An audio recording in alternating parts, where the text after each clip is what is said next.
Donc moi je m'appelle Valérie Carnoy, je suis le réalisateur de Titan et je suis en compétition pour la 13e édition de My French Film Festival.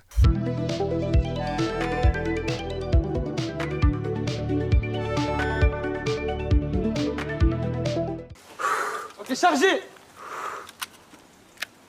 Armé.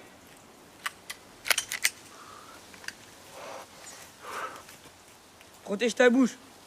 Protège ta bouche, là tu vas perdre des dents. C'est pas grave.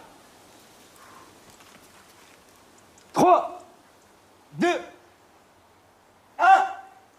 Alors Titan, c'est un film qui est extrêmement nerveux, très soutenu, très rapide et tous les acteurs ont été sélectionnés en casting sauvage. Ça veut dire qu'ils n'avaient aucune expérience professionnelle. Alors le personnage de Titan, petit Nathan, donc Nathan c'est sa mère qui l'appelle comme ça vient d'un ami d'enfance que j'adorais, qui était un personnage très téméraire, en haut en couleur, et j'ai eu envie de lui rendre honneur. Pour tracer sa trajectoire, c'est vraiment la nostalgie et aussi le fantasme, parce qu'on fantasme toujours ses amis d'enfance.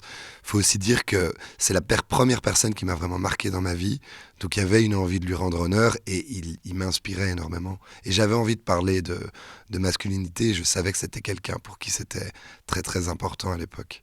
Et pourtant, il était plein de tendresse. Tu me le prêtes pour m'entraîner? Je te le donne si tu veux. T'es sérieux? Non mais tu diras à maman, sinon elle va me casser les couilles. Oui, promis, j'aurais craché. Tu te trouves beau gosse ou quoi? Ouais. C'est con, là.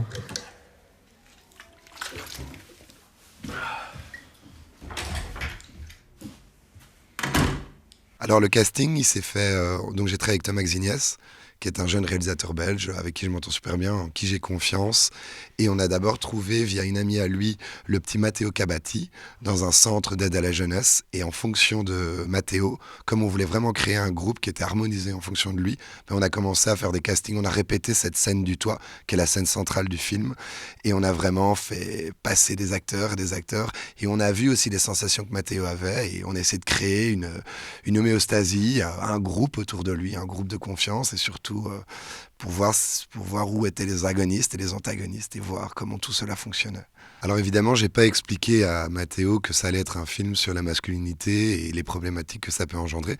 Je lui ai parlé que ça allait être un film sur la puissance et comment on gère sa puissance et comment on accepte aussi sa faiblesse, comment on accepte aussi d'être un peu moins fort que les autres et comment les mécanismes d'inclusion ou d'exclusion du groupe fonctionnent. Donc on a beaucoup parlé d'inclusion et d'exclusion dans le groupe, et ça c'était vraiment quelque chose qui lui parlait fort.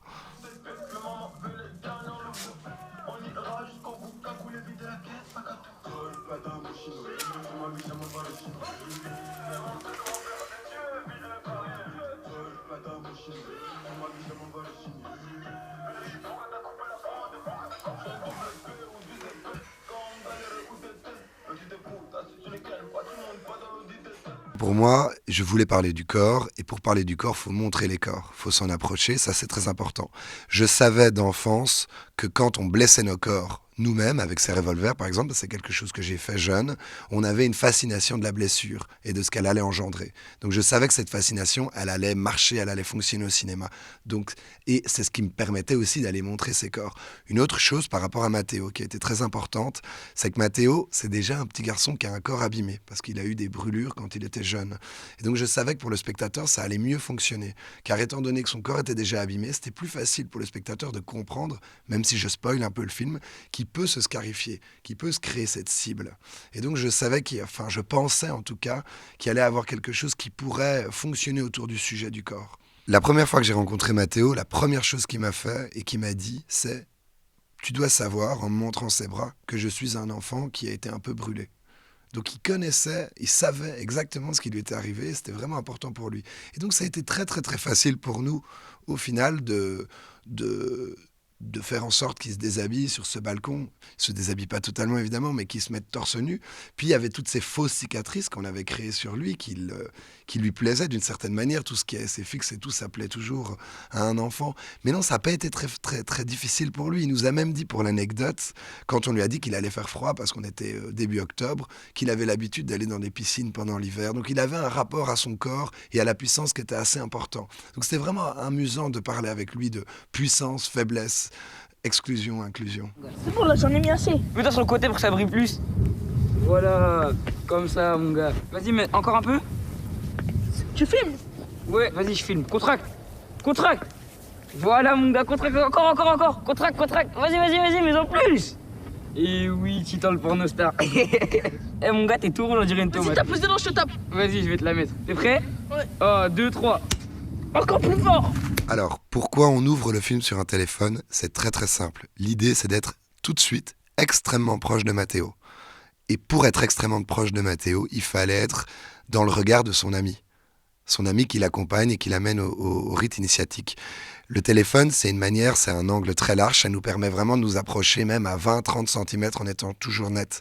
Et j'avais envie de créer une empathie directe avec Matteo et très très nerveuse. C'est pour ça que j'ai fait la première scène au smartphone.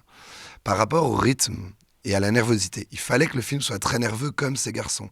Parce que si les personnages sont nerveux, il faut que le film suive. On ne peut pas faire quelque chose de contemplatif, filmer la nervosité de manière contemplative, ça peut paraître étrange, ou en tout cas c'est très difficile à faire, je ne pense pas être capable de le faire. Et donc évidemment, ça a été pensé au niveau des scènes pour être rapide, mais ça a été accentué au montage. Et donc on s'est retrouvé, donc au lieu de les couper, donc pour l'anecdote, la monteuse s'est amusée à couper chaque scène plus tôt. Donc on n'allait jamais vraiment au bout des scènes. Et ça nous permet d'être plus chirurgical et de passer de scène en scène plus rapidement. Et donc d'amener la nervosité du film.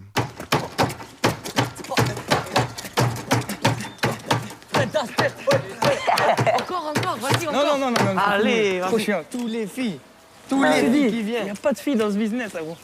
Il n'y a pas, il y a zéro. C'est des grands-mères. Si tu danses comme ça, des grands-mères d'émule. En gros, Arnaud Guest, qui est le chef-op du film, c'est une personne avec qui j'ai étudié à l'INSAS parce que j'étais en image, moi, à la base, donc je faisais de la photographie aussi.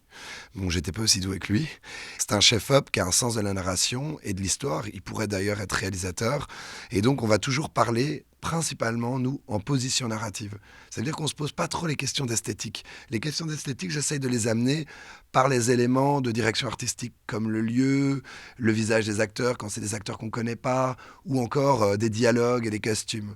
Mais l'idée, c'est pas de filmer des belles choses. Avec Arnaud, notre idée, c'est toujours la hauteur caméra, la distance, et surtout, quand on sent que l'acteur n'est pas bon, c'est comment le mouvement de la caméra va inspirer un meilleur jeu de l'acteur. Parce qu'en fonction des déplacements, de ce qu'on filme à tel moment, une phrase peut beaucoup mieux fonctionner. Une phrase de dialogue, évidemment. C'est que nous, dans l'idée, avec ces jeunes acteurs, on savait qu'on n'avait pas des acteurs pros. Donc on savait qu'on n'allait pas pouvoir, travailler en découpant. On allait devoir faire des séquences, parce qu'on allait devoir les laisser vivre dans nos plans. Non. Comment tu rates ça, c'est grave. Non, c'est des balles. Non, c'est des balles. Redis ta mère, hein, fou. Et toi, tu m'as fait quoi, gros? Hein? T'as tout raté, là? Hein? C'est pas grave. Vas-y, viens, on va parler. Tu sais pourquoi c'est dangereux de chance, là? Non. Hein? Parce que j'ai vraiment pas envie de voir ta petite bite. Mais je peux quand même me rhabiller. Bien sûr que non, hein? Il y avait en effet une envie de couper le film en deux parties. Il y a cette partie sur le toit, il y a la partie entre eux, et il y a la partie dans l'appartement avec la mère. Ce qui était très important, c'est qu'on change de forme filmique. C'est-à-dire qu'au début, on est dans une forme nerveuse à l'épaule, et dès le moment où on rentre dans l'appartement, on rentre sur des dolly, ce n'est que du travelling, tout est très doux, très calme, il n'y a plus toute cette nervosité. Aussi, le décor, il est étrange, il est coloré, il est très confortable, la mère est d'une certaine beauté, tout finit par être un peu fantasmé d'une certaine manière. Et pour nous, c'était important qu'on sente ce cocon, qu'on sente que l'enfant, au final, il vient pas de...